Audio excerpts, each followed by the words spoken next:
How to get a slim waist. This is one of the questions I keep getting asked lots of different times, and you see the thing is, so many people believe that the way to get a slim waist is through exercising just the muscles that are around your waist, your core kind of muscles. But here's the thing, that is just so untrue. You see, your body's mechanics, your body's genetics, and the way that your body actually works means that it will not necessarily just take any of the kind of adipose tissue you've got built around your waist just because you're exercising the muscles that are around your waist. So what do you have to do instead, you might be thinking? Well, actually, I've noticed that there's 6 key elements that you need to be looking at to make sure that you're actually being able to break down some of that adipose tissue consistently and making sure that you're improving your overall look as you move yourself forwards.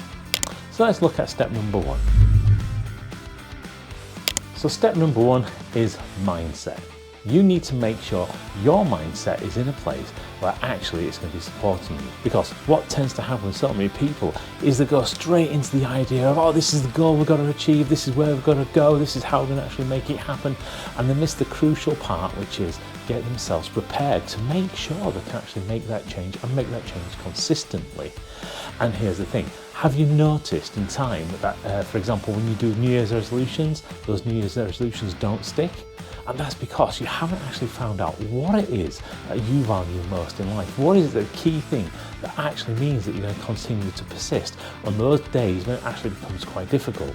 Now, let's have a look at some other times when this will have happened to you anyway. So for example, think about doing something like, I don't know, passing exams, or maybe even passing your driving test. And the driving test was such a high value for you that you end up going to a position where actually you did anything to make sure you could do that.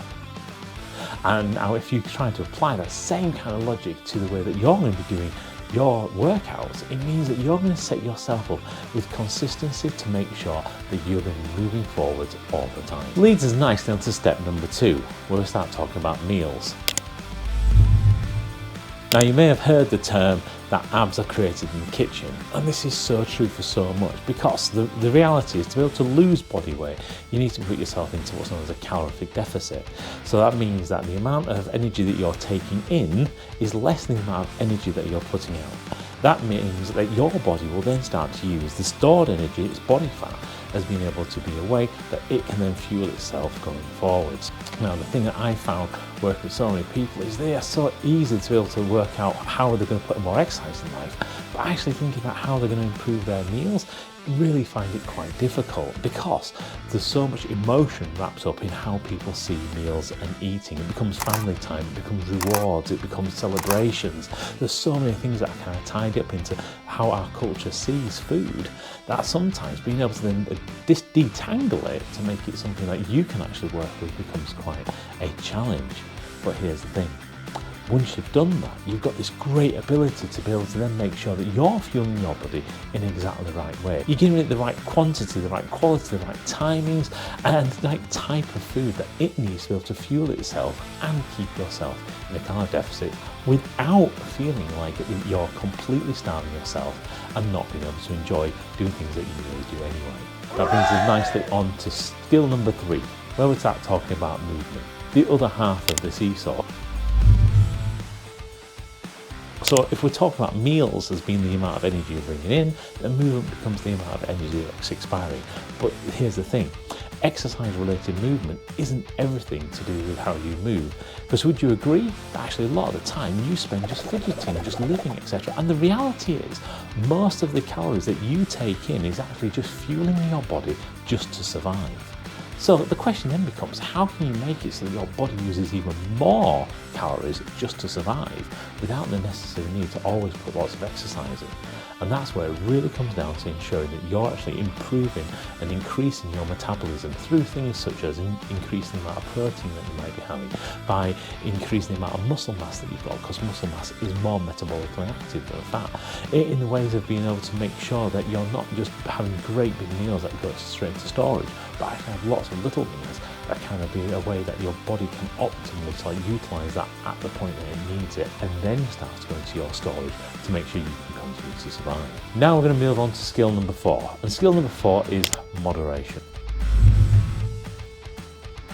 What do I mean by moderation? You see, the thing is, So many people already think about things such as, the movement, the exercise, and the meals and the diets, etc. That's all they think about when it comes down to how they're going to improve their waistline effectively. But the thing is, most of the improvements that you're going to get actually come when you're sleeping, when you're resting, when you're relaxing. And the thing is, when was the last time you actually scheduled that into your diary to make sure it's something that you prioritise? By prioritising sleep, you're giving your body the specifics that it needs to make sure that it has the time to be able to repair your muscles, to be able to build more muscles, to be able to improve the way that you work, and also improve your way of being able to fight other things that can go on, whether you've got coughs or colds or flus or whatever. By being able to make sure that you've got adequate sleep in your schedule means that you've got that. Have you ever noticed that you can go from completely relaxed to completely stressed in less than a heartbeat, but yet it takes a while to wind down and de-stress? And this is part of just being human. We've got this as part of an evolutionary response. So you need to make sure that in your diary you've got times to also rest and relax. Prioritise sleep a little bit more. Our fifth skill is around monitoring. As Peter Drucker, the father of modern management, says, whatever can be monitored can't be managed. And this includes improving the way that you're actually monitoring yourself.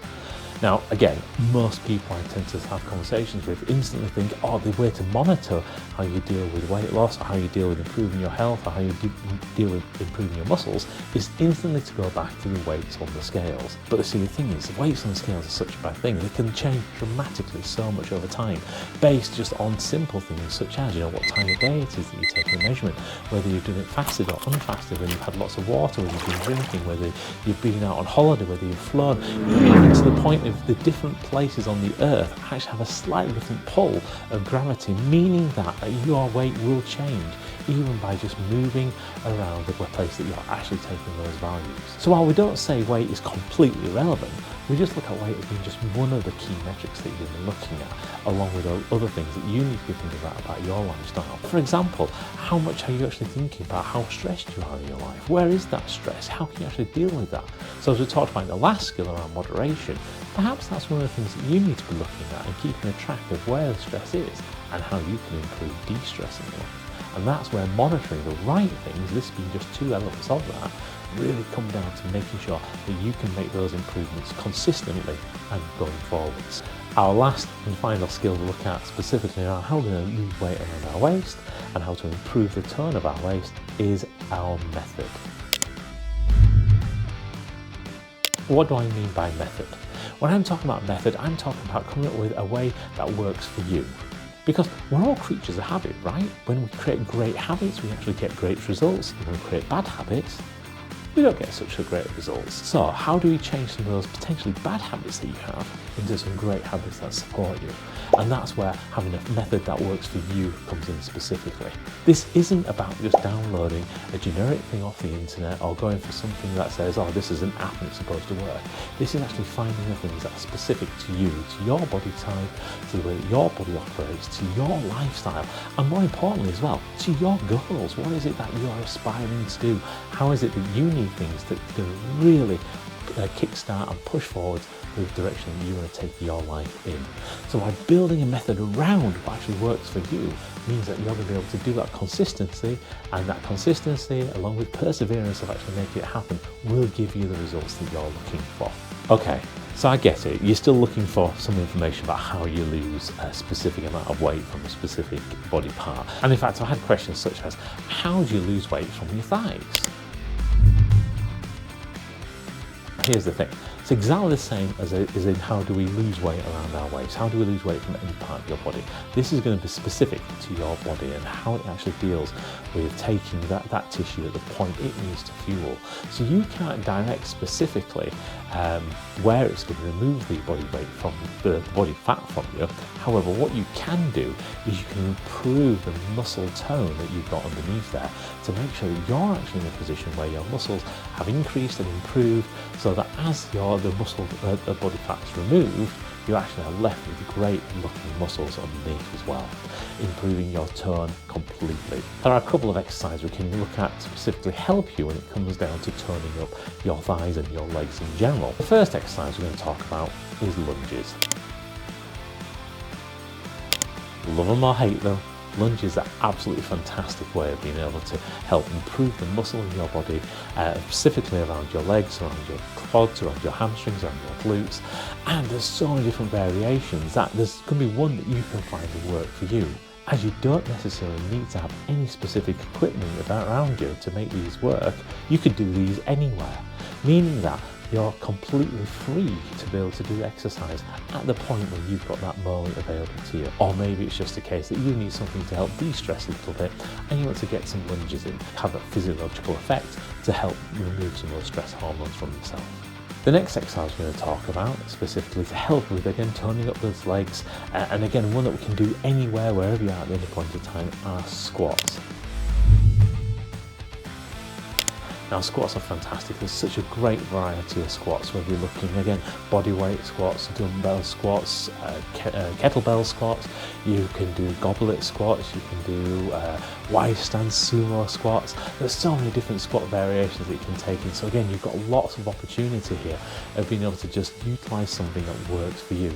If you've got in a gym, for example, you can use barbell squats. It's a great way of being able to increase and build on things like progressive overload to really get those muscles growing to become bigger and better than they are. Or you can just utilize things like body weight squats just to be able to, again, be able to get that metabolic stress built in those quads. So again, you're looking at how you can build muscles in that kind of reflex. And by building those muscles, it means that you're going to be toning up your legs. It means you're going to be improving how things work for you. As always, I hope these tips have been absolutely fantastic for you. If you do have any more questions, do send them in. We love answering those questions and be able to get you in the right kind of way to move forward. If you've enjoyed this video, as always, like, subscribe, and recommend it to your friends as well if you think they can gain something from it. And until next time, bye-bye for now.